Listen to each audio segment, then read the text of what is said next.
India में DNC यानी drugs and cosmetic act इस बात को इंश्योर करता है कि जो ड्रग्स मैन्युफैक्चर होते हैं, जिन ड्रग्स को प्रोड्यूस किया जाता है, उनका एक स्टैंडर्ड लेवल मेंटेन हो और उनके जितने कम हो सके साइड इफेक्ट्स हो।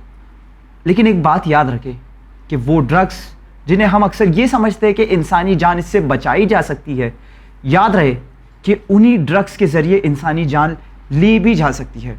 और इतना ही नहीं, शर्त यह है कि उन ड्रग्स का मिसयूज़ हो या उन ड्रग्स को किसी गलत हाथों में हम ये कह सकते हैं मिल जाए। एग्जैक्टली यानी अगर उसका नाजायज़ इस्तेमाल किया जाए तो यही ड्रग्स जो जान बचाने वाली हैं वो आपकी जान ले सकती हैं। अस्सलामु अलैकुम नाज़रीन, मैं हूं शाइस्ता इम्तियाज़ हैदर और आप तमाम का इस्तकबाल करती हूं प्रोग्राम लीगल एडवाइस में। और आज इंशाल्लाह हम बात करेंगे ड्रग एक्ट के ऊपर। नाज़रीन, अगर हम बात करें साल 2024 की रिपोर्ट के बारे में तो साल 2024 की रिपोर्ट हमें ये बताती है पिछले साल ही हमारे यहाँ NDPS टीम ने यानी नारकोटिक डिपार्टमेंट की जो टीम है उसने तकरीबन 16,924 करोड़ रुपए के ड्रग्स को जब्त किया है। मामला काफ़ी संगीन है। ये ड्रग्स और इसकी लानत हमारे नौजवान नस्ल तक ना पहुँचे, इसके लिए इंशाल्लाह आज जानेंगे कि ये ड्रग एक्ट जो है वो किस तरीके से काम करता है, क्या पेनल्टीज़ होती हैं, क्या सज़ाएं होती हैं। ये जो ड्रग पेडलर्स होते हैं या ड्रग जो लेते हैं, कंज्यूम करते हैं, ये तमाम ही बातें जो हैं वो आज इंशाल्लाह हम अपने इस एपिसोड में इन पर रोशनी डालेंगे। और इससे बेहतर क्या हो सकता है कि इस मौजू पर मज़ीद गुफ्तगू करने के लिए हमें गाइड करने के लिए मौजूद है शहर की मशहूर व मारूफ एडवोकेट मिस हफ्सा सरगुरो साहिबा। आइए हम उनका अपने स्टूडियो में इस्तकबाल करते हैं। अस्सलाम वालेकुम मैम। वालेकुम अस्सलाम। अस्सलाम वालेकुम। वालेकुम अस्सलाम। Welcome back. Thank you so much. Hafsa, जैसे कि हम जानते हैं, जैसे हमने बता दिया हमारे नाजरीन को, आज जो है हम बात करने वाले हैं ड्रग एक्ट के ऊपर। लेकिन इससे पहले कि हम अपने सवालात आपके सामने रखें, हमारे नाजरीन के सामने भी रख देते हैं। जी। NDPS narcotic drug and psychotropic substance act 1985 act में ड्रग रखना कितना बड़ा जुर्म होता है? कोई ड्रग्स पर्सनल यूज़ का है या इसे बेचने के लिए रखा गया है, इसे कैसे लॉ डिफरेंशिएट करेगा? ड्रग्स रखना या ड्रग्स पेडलिंग करने वालों के लिए लीगल पेनल्टीज क्या क्या हैं? ड्रग्स यूज़ करने वाला या बेचने वाला अगर अंडर एज हो तो इससे क्या सज़ाओं में फ़र्क पड़ता है? मिनिमम और मैक्सिमम पेनल्टीज इसमें पकड़े गए कल्प्रिट्स के लिए कितनी होती हैं? ऐसे अफराद के लिए क्या लीगल सोर्सेज मौजूद है अगर उसे यह अंदेशा हो कि उसे ड्रग केस में ज़बरदस्ती फंसाया गया है या उसका इस्तेमाल किया गया है? अक्सर ड्रग पेडलिंग करने वाले खुद ही इन सब्सटेंस का शिकार होते हैं। एक तरह से कहा जाए ये विक्टिम होते हैं, लेकिन यही अब्यूज़र भी हैं। इनके लिए गवर्नमेंट ने क्या लॉज और किस तरीके के रिहैब या काउंसलिंग मुहैया करवाई है? क्या रिहैब से इनमें या इनकी आदतों में कोई सुधार देखा जाता है? ऐसा क्यों है कि अंडर प्रिविलेज स्लम्स या किसी ख़ास कम्युनिटी के गेटोज़ में सबसे ज़्यादा ड्रग्स पेडलिंग देखी जाती है? क्या यहाँ कानून की निगरानी सख्त नहीं होती? रेड और बड़े बड़े रैकेट में पकड़े गए ड्रग्स का आखिर क्या होता है? क्या यहाँ पर एग्जिट डोर मौजूद होता है, यानी यही ड्रग्स दोबारा से मार्केट में आ सकते हैं? अक्सर ड्रग पेडलर स्कूल्स और कॉलेजेस के बाहर इसी तरह बच्चों को टारगेट करते हैं। हमारे एतराफ़ के बच्चे, टीनेजर्स को आप कैसे अवेयर करेंगे इसके नुकसानात से? तो हफ्सा हमें बताएं कि ये जो NDPS एक्ट है, इसमें अगर किसी के पास ड्रग्स मिलता है तो ये कितना बड़ा जुर्म होता है? जुर्म तो है under the criminal law and under the NDPS act, that is narcotic drugs and psychotropic substances act 1985।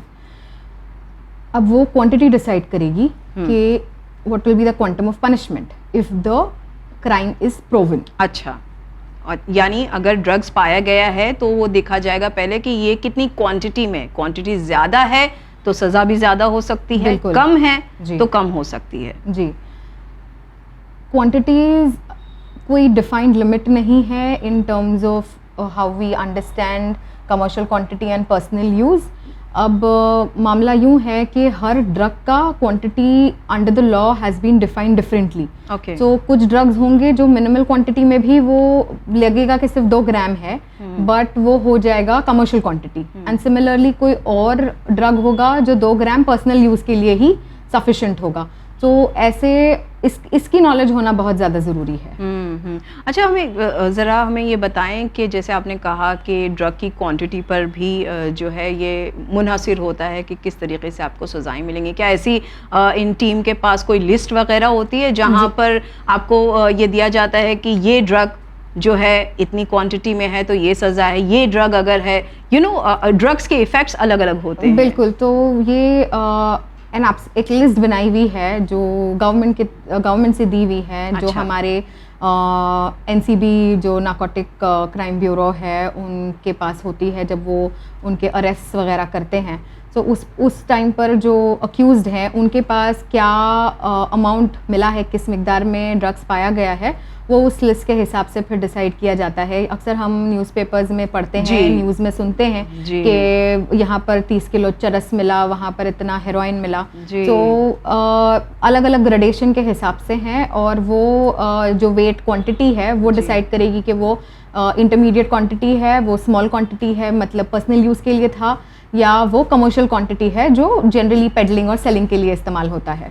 तो ये पर्सनल यूज़ में भी जो है क्या ये अलाउड है कि आप जो है रख सकते हैं पर्सनल यूज़ में इतनी क्वांटिटी? नहीं, उसके अंदर जो ग्रेविटी ऑफ सेंटेंस है, जो ग्रेविटी ऑफ क्राइम है वो कम हो जाता है in comparison to when you talk about intermediate and commercial quantities, because आप फिर उसकी तस्करी कर रहे हो या आप उसको बेच रहे हो, उसका खरीद फरोख्त हो रहा है। जहाँ पर वो पर्सनल यूज के लिए है, so it is a one time one dose probably kind of a thing, या किसी ने आके दे दिया है या वो रख गया है, तो ये डिपेंड करता है पूरी सिचुएशन उसकी क्वांटिटी पर और वो कौन सा ड्रग है। बिल्कुल जी। और यहाँ पे देखा गया कि अक्सर लोग यहाँ पे पॉइंट करना चाहूँगा कि क्योंकि बहुत सारे ऐसे ड्रग्स हैं पर्सनल यूज़ के लिए देखा जाए तो उनके लिए फ़ायदेमंद साबित होते हैं, for them is the life saving point.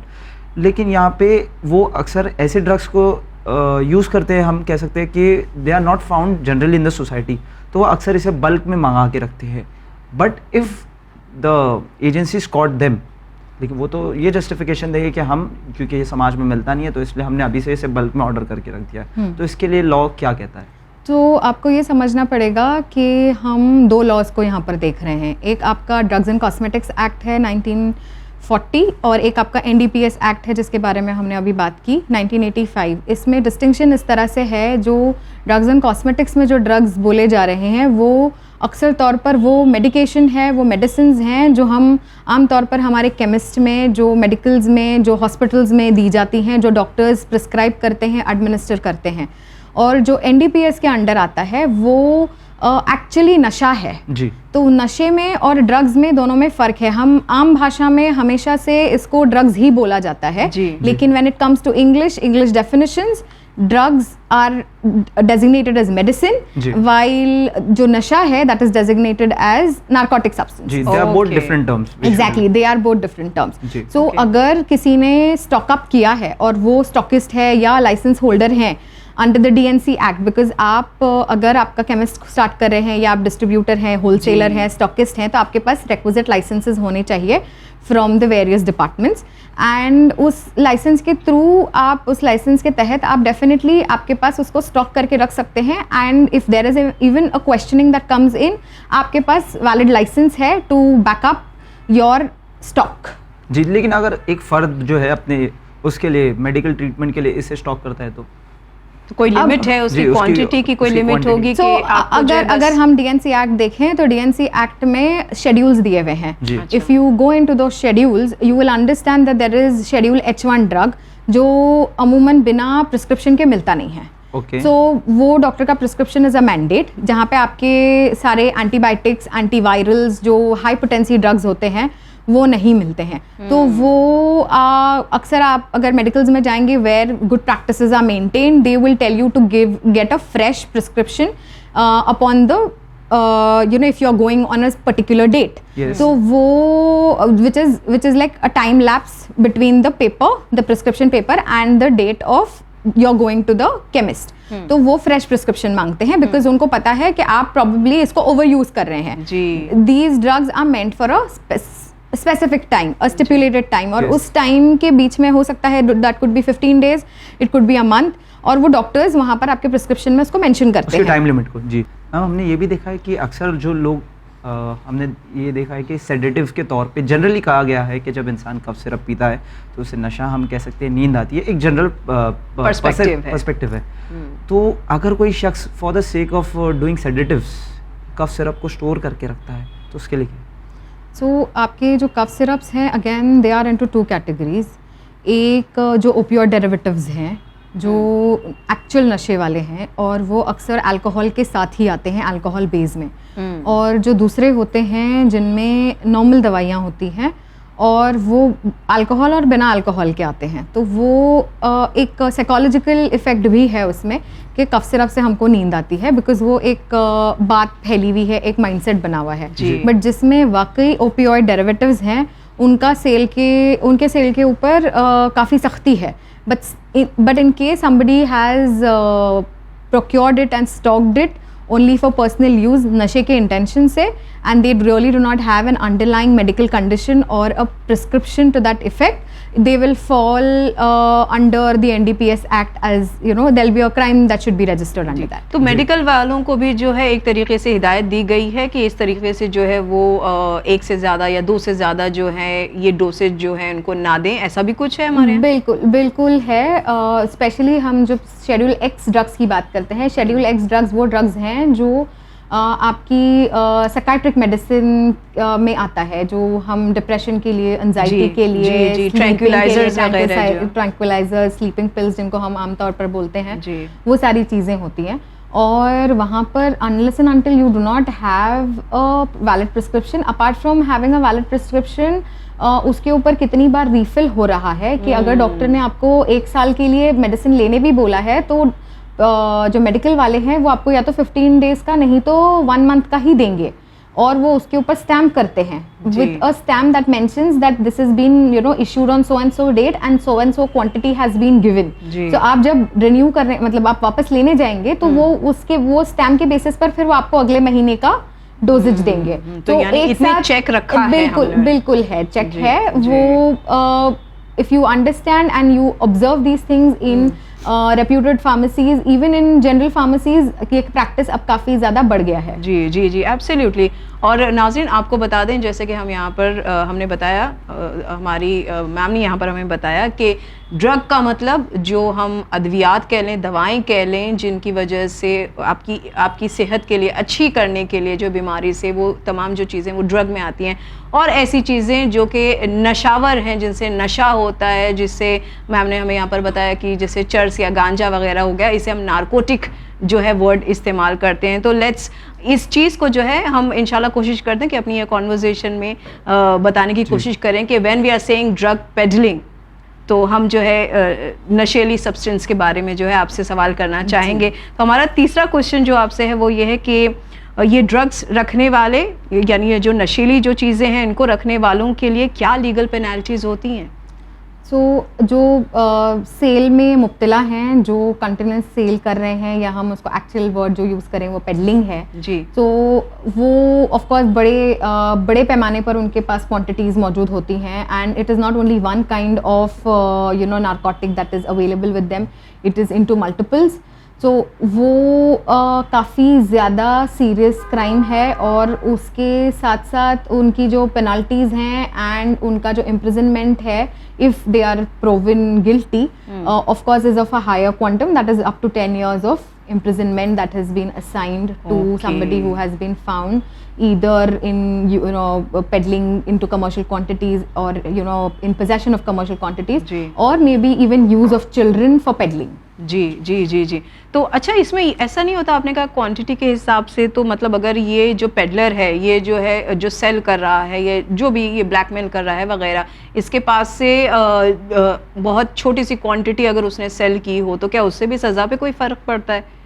नहीं, वो तो आपके पास टोटल आपके पोजेशन में कितनी क्वांटिटी अवेलेबल है, that is going to be counted. तो यानी वो उसके बारे में छानबीन करेंगे कि या तो ये हम देख रहे हैं कि हमारी ANC टीम्स जो है, एंटी नार्कोटिक सेल टीम्स जो है, एटलीस्ट हम मुंबई पुलिस की बात करें या फिर NCB की बात करें at the national level, these people are continuously raiding places where they understand कि यहाँ पर इम्कान है कि ड्रग्स बड़ी क्वांटिटी में मौजूद होंगे जी। और वो रेड्स उनकी सक्सेसफुल हो जाती हैं because the information that they receive is from reliable sources जी। And hence the seizure of that material is made and also arrest are made accordingly. जी जी जी। तो ये बेलेबल होता है ऑफेंस, ये नॉन बेलेबल है या किस तरीके से इस पे सख्ती लाई जाती है?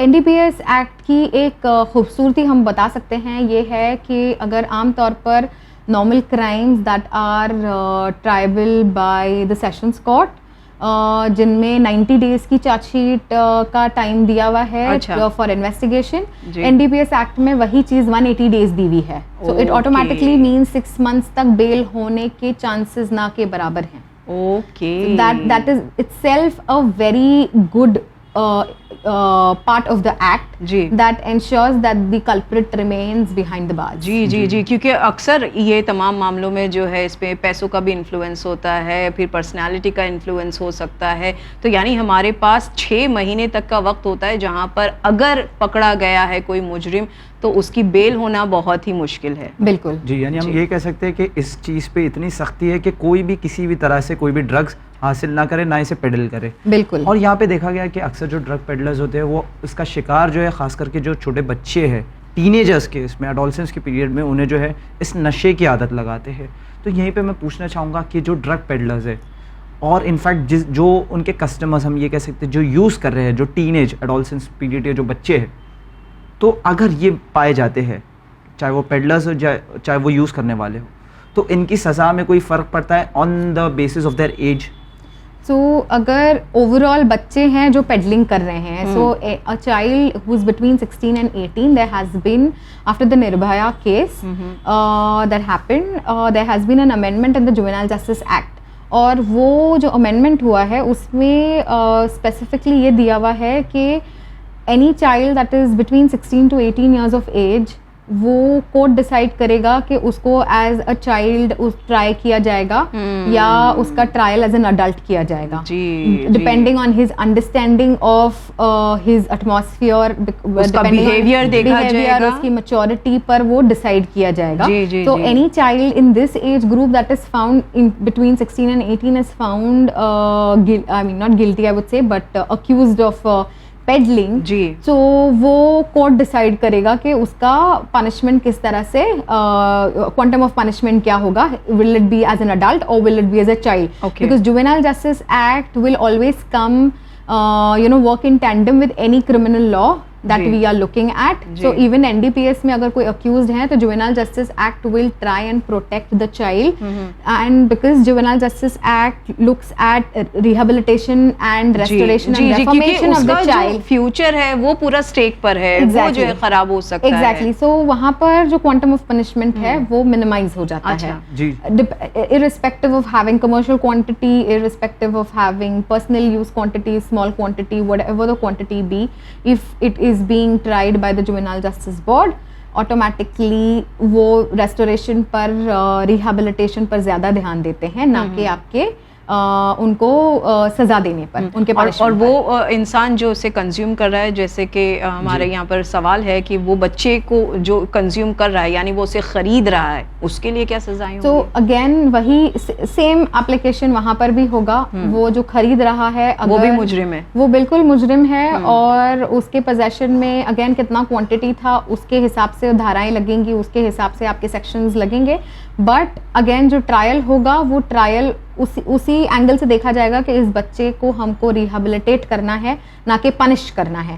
तो the lenses are different when there is juvenile justice act involve and when it is only the act as a criminal, under the criminal law that you're looking at, the lenses change, because then you are an adult, a full-fledged adult, understanding the pros and cons of your actions. जी, जैसे कि आप बता रही हैं कि drugs जो है देने वाला भी अगर बच्चा हुआ और या लेने वाला जो ख़रीद रहा है वो भी अगर बच्चा है, तो इस तरीके से डोज के ऊपर डिपेंड करता है। और जब जुवेनाइल जस्टिस हमारा जो है यहाँ पर वो कोशिश करता है कि बच्चों का फ्यूचर बचाया जा सके, लेकिन रिहैब में भी उसको ले जाना या उसे कोशिश करना कि ये बेहतर इंसान बन सके। लेकिन इसमें अगर पकड़े गए हैं तो इनकी क्या मैक्सिमम या मिनिमम सजाएं हो सकती है? हम ये आपसे इसलिए पूछना चाह रहे हैं क्योंकि ये जो टीनेज है हमारी काफ़ी हसास एक वो होती है, हमारा एज ग्रुप होता है जहाँ पर इनको हर चीज़ फन की तरह लगती है, एंटरटेनमेंट की तरह। अरे उसने ये ट्राई किया, उसने वो ट्राई किया, and there is a try trend FOMO, everything is included into it। तो हमें ये भी देखना ज़रूरी है कि उनको ये पता हो कि वो जो जुर्म में जा रहे हैं वो उनके लिए कितना ख़तरनाक हो सकता है। बिल्कुल, बट आप अगर क्वांटम ऑफ पनिशमेंट की बात कर रहे हैं तो again putting it back to you, punishment is there is no object of punishment जहाँ पर हम बात करें जब जुवेनाइल जस्टिस एक्ट काम करता है। It is again into rehabilitation. तो उनका restoration to family, restoration to society, after rehabilitation, de-addiction if I have to term it properly। तो ये रिहैब में जाने से इसकी जो स्टडीज़ हैं, इसके जो बाहर घूमना फिरना है, क्या इस पे अफेक्ट पड़ता है? वो अगेन डिपेंड करेगा कि कहाँ पर इनको रेफ़र किया गया है। अच्छा। अगर वो ऐसा कोई इंस्टीट्यूट है जहाँ पर उनकी नॉर्मल स्टडीज़ अफेक्ट ना हो या वो एग्जामिनेशन के लिए जा पाएँ, so it's a beautiful setup. अगर नहीं हो पा रहा है वैसे, so I think it is advisable to take a break from studies to get yourself well and then, because वैसे भी अगर ऐसा बच्चा जो नशे की आदत में है, जो ऑलरेडी एडिक्टेड है, वो कंसंट्रेशन तो उनका होगा ही नहीं एजुकेशन पर, तो वो it is better, it is advisable कि वो उस स्ट्रेस से कम फ्री रहे। अच्छा, तो मैम अक्सर हमने देखा है कि किसी से on the pretext of checking तो ड्रग को है ना फॉल्सली इम्प्लांट किया जाता है सामने वाले शख्स में, और फिर ये कहा जाता है कि देखिए आपसे ड्रग मिला है, so now you are the offender, जबकि वो एक्चुअल में ऑफेंडर होता ही नहीं। Quite horror. और ये उस शख्स की जिंदगी को तबाह कर देता है, बर्बाद कर देता है। अगर किसी शख्स के साथ ऐसा केस होता है और उसे ऐसा अंदेशा होता है कि हाँ भाई मुझे इसमें फंसाया जा रहा है, तो वो क्या कर सकता है इस सूरत हाल में? इसमें I will give you some examples जहाँ पर ऑटोमेटिकली आपको कुछ डूज एंड डोंट्स का अंदाज़ा हो जाएगा। कुछ साल पहले काफ़ी मीडिया हाईलाइटेड केस था जहाँ पर एक हस्बैंड एंड वाइफ जो मुंबई के ही थे, उनको उन्हीं के किसी रिलेटिव या जानने वाले ने उनको एक full paid honeymoon, newly married couple, उनको हनीमून पैकेज गिफ्ट किया टू गो टू कतर जी। And they landed in Qatar, and when they landed in Qatar, she had also, this lady had given some parcel with them, which was an enclosed parcel, and वो as it is उनके trust पर, क्योंकि इन्होंने ही उनका trip fund किया था, वो ऐसे ही उन्होंने बिना इंस्पेक्शन के वो ले गए और कतर एयरपोर्ट पर वो पकड़े गए, because that entire package contain some amount of drugs और narcotic substances if I have to be very precise. उसके बाद कतर कोर्ट ने उनको सजाए मौत दे दी, बिकॉज वहाँ पर it is directly there is death sentence if you are found in possession of narcotics. तो उसके बाद हमारी गवर्नमेंट्स इन्वॉल्व हुई, because these people were very innocent, they had no idea, and after a long legal struggle the family came back. In fact this lady, the woman, the wife was pregnant at that time, she even gave birth to the child in Qatar jail. So this is one example. ऐसे रोज़मर्रा चीज़ें होती हैं। अगर आप investigation documentaries देखेंगे तो आपको अंदाज़ा होगा कि क्रॉस बॉर्डर किस तरह से चीज़ें होती हैं। तो यहाँ पर हमको मोहतात होने की बहुत ज़्यादा ज़रूरत है। आपको कोई भी अननोन या even known, specially for international travel, even for local travel, या आप आजकल नॉर्मल रेलवे स्टेशंस पर भी अनाउंसमेंट सुनते हैं कि अगर कोई अनजाना इंसान आपको कुछ खाने पीने की चीज़ देता है तो आप उसको अवॉइड कीजिए, उससे लीजिए नहीं। और इस केस में तो ये इनके जानने वाले थे जिन्होंने इनके साथ ऐसा किया है, यानी खतरे का तो बहुत चांस है। मैं यहाँ तक बता दूँ कि अक्सर जो हमारा लिटरेचर होता है, बुक्स होती हैं, जो बहुत लगता है कि ये हम किसी को पार्सल कर रहे हैं, वो बुक्स के पेजेस पर भी स्मियर्ड होते हैं drugs. So it is that serious कि आप किसी से कुछ भी लेते वक्त you have to be very very sure of what you are taking and why you are taking it and from whom you are taking it. इसका मतलब ड्रग पेडलर की क्रिएटिविटी पे डिपेंडेंट होता है। जी जी जी। और ये पेडलिंग करने वाले कौन हैं, किस भेस में हैं, किस लिबास में हैं, किस रिश्ते में छुपे हैं, आपको कुछ भी नहीं पता लगेगा।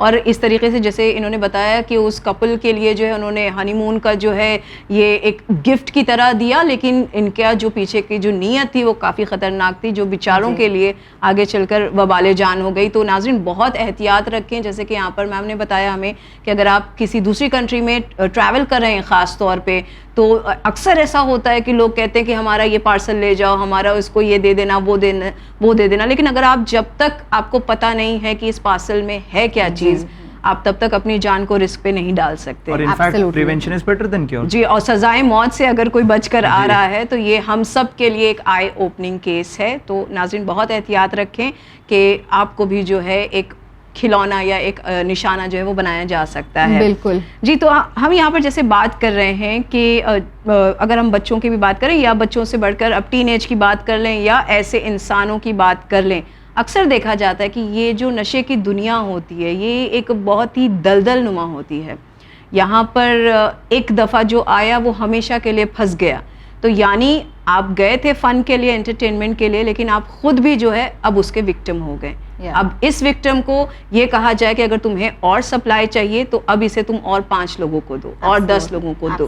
तो फिर ऐसे जो अफराद होते हैं जो कि विक्टिम भी हैं और अब्यूज़र भी हैं, तो इनके साथ किस तरीके से जो है हमारा लॉ बिहेव करता है? क्या इन्हें रिहैब काउंसलिंग दी जाती है या फिर इन रिहैब की वजह से फ्रैंकली स्पीकिंग क्या उनकी आदतों में कोई आता है, बर्ताव में चेंज? तो बात कुछ ऐसी है कि हम अगर देखें आपके जो लॉ जिस नज़रिए से देखता है वो आपको विक्टिम नहीं देखता है। अच्छा। वो आपको सिर्फ एज एन अब्यूज़र ही देखेगा। Where you are into drug abuse, absolute drug abuse, they will not look at you from the victim's perspective। हाँ, चाहे हम जितनी कहानी बता लें कि हमको तो यहाँ जबरदस्ती लाया गया है। Although this narrative works for research, for understanding the dynamics, for understanding the different demographics, but it will not work in the eyes of law. So as you know, if before law you are only an accused of you know consuming or being addicted। अब जहाँ पर आप इसकी बात करें, rehab की बात करें, so many times the court insists कि ये जो accused हैं इनको अगर सज़ा लग जाती है तो उनको रिहैब में डाला जाए। जी। बहुत सारों को आप अगर देखेंगे तो KEM हॉस्पिटल में जो यहाँ पर कन्विक्ट हो जाते हैं या इवन अक्यूज्ड हैं उनको KEM हॉस्पिटल में, उनको JJ हॉस्पिटल में रखा जाता है ताकि उनके ऊपर थोड़ा काम किया जाए। एंड वो जो एडिक्शन है, जो विड्रॉवल है, उसके बाद because there is absolute cut off from the drugs, they are able to come out of it. जी।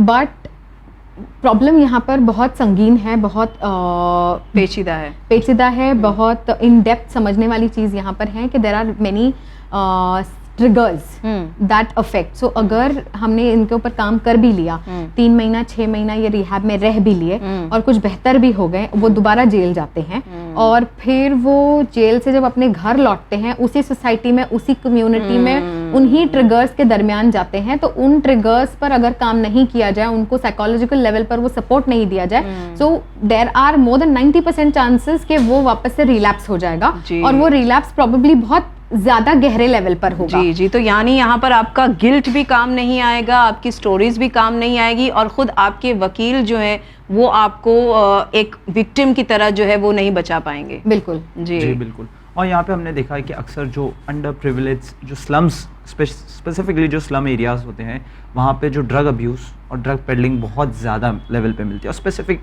हम ये कह सकते हैं ग्रुप्स है, कम्युनिटी लेवल वाइज हम देख ले तो यहाँ पे छोटे छोटे गेटोज़ में जो है यहाँ पे ऐसी ड्रग पेडलिंग वगैरह चीज़ें उरूज पर देखी जाती है। तो सवाल ये उठता है, क्या ऐसी जगहों पर जो है कानून सख्ती इख्तियार नहीं करता? यहाँ पे एक बहुत इम्पोर्टेंट समझने वाली चीज़ ये है कि आप जिन कम्युनिटीज़ और जिन गेटोज़ की बात कर रहे हैं और जहाँ से हम अक्सर न्यूज़ जहाँ से सुनने मिलती हैं, जहाँ पर न्यूज़, कई एरियाज़ को तो ये भी बदनाम कर दिया जाता है कि यहाँ पर जो है आप देख लो, यहाँ पर कितने सारे जो हैं चर्सी मिल जाएंगे या बहुत ड्रगिस्ट मिल जाएंगे, ड्रगी मिल जाएंगे, यहाँ पे नहीं जाना। बिल्कुल, तो वो यूं है कि अगर हम ओपनली अगर बोलें तो where there are only Muslim ghettos और लार्जर मुस्लिम जी, पॉपुलेशन, सो ये थोड़ा वेट एंड ड्राई कंजम्पशन की बात है. अच्छा. So it is equal in across communities. The only difference is non-Muslims prefer getting into alcohol. And alcohol is not prohibited by the law. उनके Okay. पास हर area में एक से 2 अल्कोहल वाइन शॉप्स अवेलेबल हैं and वहाँ पर easy खरीद फरोख्त हो रही है और इसीलिए वो न्यूज़ में नहीं आ रहा है because that is not against the law. और जहाँ पर हमारा ये नारकोटिक्स है जो अक्सर हमारे माशरे में देखा जाता है, तो वहाँ पर वो automatically it is in contravention of the law and it makes news, it makes to the headlines and hence that idea comes in that हमारे गेटोज में या हमारे माशरे में ये चीज़ें बढ़ रही हैं, but it is not so.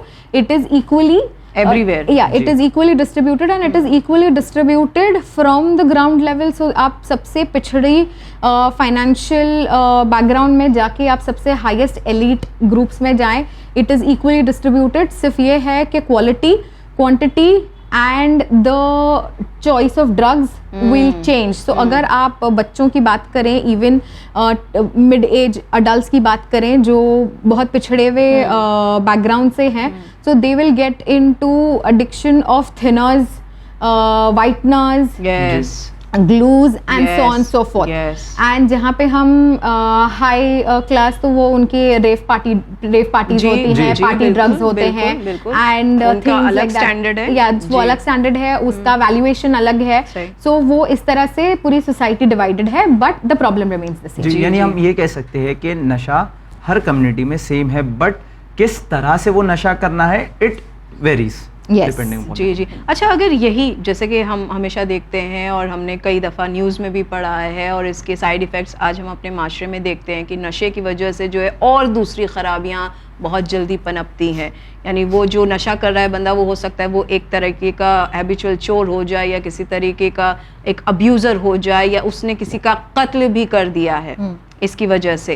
तो फिर ये सारी जो अलग से जो सजाएं हैं और एक ये नशा करने की जो सजाएं है, क्या जब इसके खिलाफ जब केसेस आते हैं तो क्या ये सब कुछ देखा जाता है? बिल्कुल देखा जाता है. और ये क्या होता है कि जब आप एक इंसान अरेस्ट होता है एक पर्टिकुलर क्राइम में और जब FIR होती है तो उसमें अलग अलग सेक्शंस जो पुलिस लगाती हैं वो जिस हालात में उसको पकड़ा गया है, जो केस बना है उसके बेसिस पर वो सेक्शंस लगते हैं. उसमें ऑफ कोर्स NDPS होगा बिकॉज वो he must have been under the influence of drugs, या उनके ऊपर कुछ ड्रग्स मिले होंगे, लेते खरीदते हुए बेचते हुए मिले होंगे साइमल्टेनियसली. और कुछ अगर क्राइम हो गया होगा, वो चोरी हो सकती है, वो डकैती हो सकती है, वो मारामारी हो सकती है, वो किडनैपिंग भी हो जाती है, बहुत सारी चीज़ें होती हैं.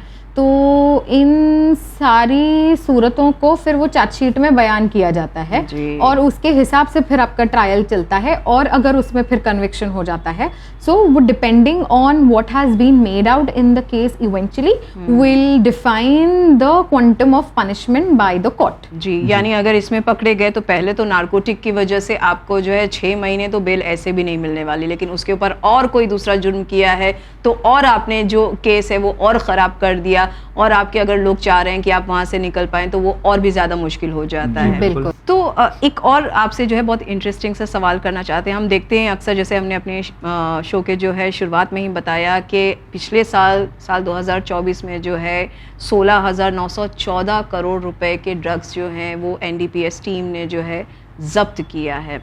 अब ये ऐसी हेडलाइंस और ऐसी बहुत सारी खबरें जो हैं वो आती रहती हैं. तो ये जो ड्रग्स पकड़े जाते हैं इसका क्या होता है, किस तरीके से इसे डिसॉल्व किया जाता है, या इसे जो है क्या किया जाता है, या ऐसा कुछ हमने सुना है कि एग्जिट डोर भी होता है जो कि इस मीडिया ट्रायल के बाद जो है वो शायद वो दोबारा से मार्केट में आए, ऐसा कोई सच है इसके अंदर?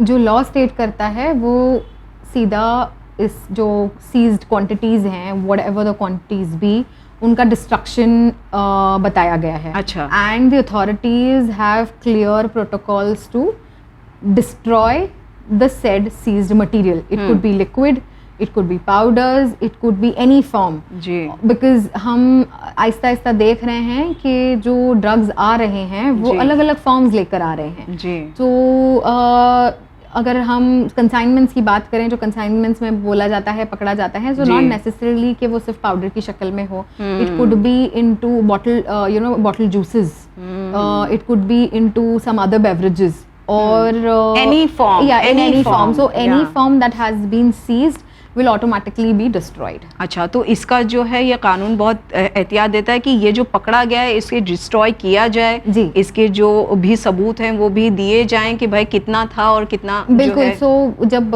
ये सीजर रिपोर्ट बनती है, जब पुलिस या एएनसी या एनसीबी इनको अरेस्ट करती है, तो जो सीजर रिपोर्ट होता है, एक सीजर पंचनामा बनता है, जी। तो उसमें इस चीज़ का पूरा ब्यौरा दिया जाता है. उसके बाद ये जो ड्रग्स हैं उनको टेस्टिंग के लिए फोरेंसिक साइंस लैब भेजा जाता है, और वो फोरेंसिक के रिपोर्ट्स जब आते हैं तो वो डिफाइन फिर एक्चुअली करते हैं कि क्वांटिटी क्या थी. तो it could be only 2 grams of heroin और it could be half a kg of ganja. Yes. So and then that will define कि आपके एक्चुअल सेक्शंस फिर बढ़ेंगे, कम होंगे, क्या होगा. तो मैम आखिर में एक क्वेश्चन ये है, और बहुत इंपॉर्टेंट क्वेश्चन है हमारे टीनेजर्स के लिए, यंगस्टर्स के लिए जो अभी स्कूल कॉलेजेस वगैरह में जाते हैं.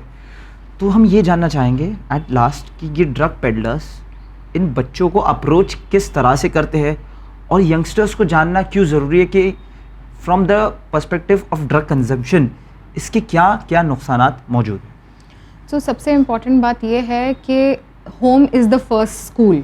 जी. तो जब बच्चा कदम रखता है स्कूल में, तो घर वालों से इमीडिएटली जो पेरेंट्स है, माँ है, बाप है, उन दोनों की तरफ से बच्चों को एक हिदायत होनी चाहिए कि जिस तरह से एक चलन चला है पिछले कुछ सालों में about good touch, bad touch, जी। जो बच्चों के सुरक्षा के लिए, बच्चों के प्रोटेक्शन के लिए है, बच्चों की हिफाजत के लिए है, वही सिमिलरली इसके ऊपर भी ध्यान देना चाहिए कि आप किसी भी गैर इंसान से कुछ लेंगे नहीं. वो जी। चाहे बेस्ट ऑफ द बेस्ट आपको चॉकलेट्स दें, बेस्ट ऑफ द बेस्ट चीज़ें दें, हो सकता है वो आपके स्कूल के फ्रेंड के पेरेंट ही क्यों ना हो, but you are not suppose to get lured into whatever the other party is saying. It could be anybody. आपके स्कूल का प्यून हो सकता है वो, आपके स्कूल के बाहर वॉचमैन हो सकता है, आपका बच्चे का बस का ड्राइवर हो सकता है, कोई भी हो सकता है, कोई रैंडम इंसान जो बस बच्चे से आहिस्ता आहिस्ता पहचान बढ़ाने की कोशिश कर रहा है.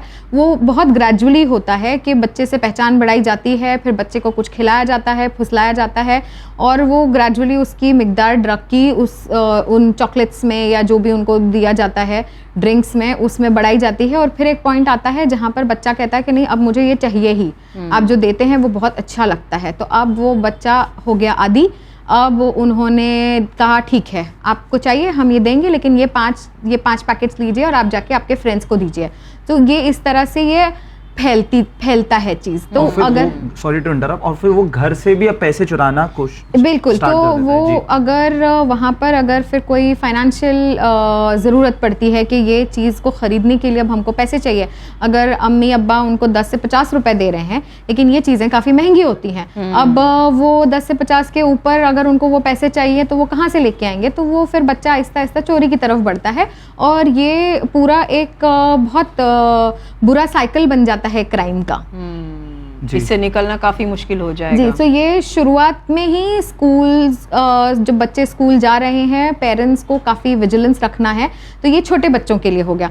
थोड़े बड़े बच्चे हैं तो again parental supervision is necessary.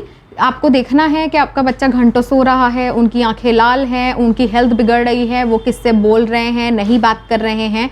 ये बहुत सारे फैक्टर्स हैं, बहुत सारे सिम्टम्स हैं जो कि नोटिस करने चाहिए पेरेंट्स को. Parents have to be very vigilant all the time. Family members have to be vigilant. होता है एक बच्चा अच्छा बहुत ज़्यादा चौपड़ी था, बहुत ज़्यादा उछल कूद करने वाला लाइवली बच्चा था, वो all of a sudden in due course of 4 to 6 months has been destroyed on health. उनका बोलना बहुत ज़्यादा कम हो गया है, सोशल इंटरेक्शन ना के बराबर हो गया है, बहुत ज़्यादा चिड़चिड़े रहने लगे हैं, लड़ना शुरू कर दिया है छोटी छोटी बातों पर, बहुत सारा अग्रेशन आ गया है उनमें, बहुत रिबेलियस हो गए हैं. तो ये कुछ सिम्टम्स हैं जो पेरेंट्स को अलर्ट और अवेकन करना चाहिए, बिकॉज मैंने देखा है हमारे पास अक्सर, इन माई एक्सपीरियंस, अक्सर पेरेंट्स हमारे पास आते हैं और वो बोलते हैं कि हमको पता ही नहीं था हमारा बच्चा नशा कर रहा है। तो उनको प्रॉब्ली उनके सामने नहीं कर रहा है इसलिए उनको पता नहीं है, बट ये फैक्टर्स उनको बहुत ज़्यादा ध्यान देने वाली चीज़ें हैं और फिर उसके ऊपर आहिस्ता आहिस्ता आपको काम करना है। अक्सर पेरेंट्स फिर नॉर्मल फोर्स का इस्तेमाल करते हैं जी, कि हम and this thing can not be resolve by force, so parenting by force is not the answer here. आपको उनका फ्रेंड बन के उनको समझना पड़ेगा कि ये प्रॉब्लम एक्चुअली शुरू कहाँ से हुई और फिर उसको स्टेप बाय स्टेप आपको कट ऑफ करना पड़ेगा। वक्त ब वक्त उनके बैग्स वगैरह भी चेक करते रहे, पॉकेट वगैरह भी चेक करते बिल्कुल ऑल एवरीथिंग। इनफैक्ट बच्चों का जो सोशल मीडिया इंटरेक्शन है आजकल, social media is an open platform for children of all ages. आप भले से स्पेसिफिक एज ग्रुप्स मेंशन करें कि XYZ प्लेटफॉर्म पर इतना मिनिमम एज है, बट स्टिल फेक एजेस डालकर बच्चे आज उस पर मौजूद हैं और पेरेंटल सुपरविजन ना के बराबर है। तो बच्चे इतने सारे लोगों से इंटरैक्ट कर रहे हैं, children are falling into so many illicit relationships, young children are falling into relationships and maybe not even relationships, उनको नहीं पता है सामने वो pedophile है, वो peddler है, वो कौन है, and how they are going to you know fall into this huge circle of trafficking of drugs or human trafficking, child trafficking etc. जी जी, यानी एक छोटा सा पैकेट जो है अगर आपने किसी भी रीज़न से लिया हो, भले ही अपने को कूल दिखाने के लिए या इसने ऐसा ट्राई किया था तुम लो, ये आजकल पीयर प्रेशर में भी जो है एक बच्चा या एक टीनेज जो है इस प्रेशर में अगर आ रहा है तो वो एक छोटा सा पैकेट आपके बड़े से मुस्तकबिल को जो है एक डार्क होल, एक ब्लैक होल में जो है ले जाने के लिए काफ़ी है। इसके लिए माँ बाप को जो है काफ़ी विजिलेंट होना चाहिए। ये तो सिर्फ एक सिगरेट से भी स्टार्ट हो सकता है कि पीयर प्रेशर में उसने सिगरेट स्टार्ट किया, फिर पीयर प्रेशर में वो ड्रग अब्यूज भी स्टार्ट कर देगा। जी। अच्छा, ये कहा जाता है कि इनको रिहैब में भेज देने से जो है, आप जैसे बता रहे थे, लेकिन आपने कहा कि रिहैब में रहकर सज़ा काट कर भी जब वो दोबारा से अपने घर आते हैं तो भी चांसेस होते हैं इस दुनिया में जाने के लिए, तो ये क्या प्रोसेस होता है? सो हम जब रिहैब की बात करें तो rehabilitation is a larger term. Rehabilitation में स्टेप्स हैं। एक सबसे पहले होता है जो, और वो सज़ा नहीं है, अच्छा, वो उनकी बेहतरी के लिए है। तो हम इसीलिए हम उसको रिहेबिलिटेशन कह रहे हैं, it is not punishment. And when you talk about it, that is detoxification in the beginning. After detoxification जो के इंश्योर करता है कि उनके बॉडी में जो भी ड्रग का असर है जो उन्होंने कंज्यूम किया था, it could B alcohol, it could B drug, whatever they had consumed, withdrawal जो होता है वो काफी पेनफुल होता है। एब्सोल्युटली। वो अगेन डिपेंड करेगा कि आपने आप क्या फ्रीक्वेंसी पर ले रहे थे, एंड वो यू नो 24/7 इनटू एडिक्शन, कितने सालों से थे या कितने सालों से थे, कितने महीनों से, how it is impacted your brain. Because जब डॉक्टर से हम बात करें, साइकाइट्रिस्ट से बात करें, जो डी एडिक्शन स्पेशलिस्ट हैं उनसे बात करें, तो वो आपको बताएंगे कि जो ब्रेन की मॉर्फोलॉजी है, जो ब्रेन का स्ट्रक्चर साइजिंग है, वो इन चीज़ों को कंटिन्यूसली यूज करने की वजह से वो बदल जाता है। तो it automatically impairs a lot of bodily functions and you know it brings you to the brink of a lot many diseases. तो हम जब डिटॉक्सिफिकेशन के बारे में बात करें तो डिटॉक्सिफिकेशन के बाद फिर एक प्रोसेस आता है जो डी एडिक्शन आता है।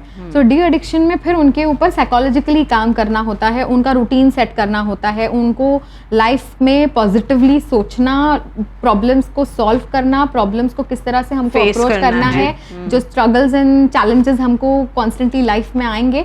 और साइमल्टेनियसली इसमें एक बहुत बड़ा इंपॉर्टेंट पार्ट है कि फैमिली को भी साइमल्टेनियसली काउंसिल किया जाए, because without family counselling it will not be possible to have a holistic result. So when you know you are counseling the candidate, the addict, the family also has to be parallelly counseled, and the treatment then goes hand in hand. And फिर वो de addiction के बाद फिर उनके actually rehabilitation पर काम होता है, जहाँ पर उनको अच्छी आदतें सिखाई जाती हैं, उनको प्रॉबेबली स्किल डेवलपमेंट में डाला जाता है कि हो सकता है you know it was a teenager और अ मिडिल एज पर्सन जिनके पास कोई स्किल ही नहीं था, and they have wasted years into addiction behind drugs and alcohol. तो वो ऑटोमेटिकली थोड़ा स्किल सीखेंगे तो then they will go back into society. अब जहाँ पे आपने बताया कि once they go back into society, already एक स्टिग्मा है, या so they are already stigmatized, but then you know the community has to now come together and work on this, that they create self-help groups. Already there are groups which are very less known called the NA group, that is Narcotic Anonymous, इसीलिए उसको anonymous कहा जाता है. And similarly Alcohol Anonymous. तो NA groups हैं, AA groups हैं, और इन groups के साथ ये जो ex addicts हैं वो जुड़े और सारे addicts मिलकर फिर अपने problems discuss करते हैं, future strategies discuss की जाती हैं. If there are common problems that are happening, then they will go and seek help on the local level however it is possible. तो ऐसे ग्रुप्स के साथ जुड़ना चाहिए. फैमिलीज़ को, अपने बच्चे को, अपने फैमिली मेम्बर को उस तरफ पुश करना चाहिए कि आप वहाँ पर जाइए, उनसे इंटरेक्शन कीजिए, पार्टिसिपेट कीजिए. And there are beautiful people around where I have personally interacted with them who have even 3 decades of being completely clean.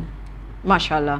तो ये काफ़ी अच्छे और इंस्पायरिंग स्टोरीज़ भी हैं, मोटिवेटिंग स्टोरीज़ भी है, जहाँ पर आप जो हैं अगर किसी ड्रग एडिक्ट को देखते हैं तो वो बिल्कुल रिहैब का सहारा ले सकते हैं, काउंसलिंग का. और जैसे कि मैम ने बताया कि हमारे पास इतनी अच्छी सपोर्टिव एक सिस्टम है जो कि आपको दोबारा से आपके पैरों पर खड़ा करने की कोशिश कर सकता है, लेकिन इसके लिए आपकी विल पावर भी काफ़ी होनी चाहिए. Absolutely, your will power is the most important driving factor.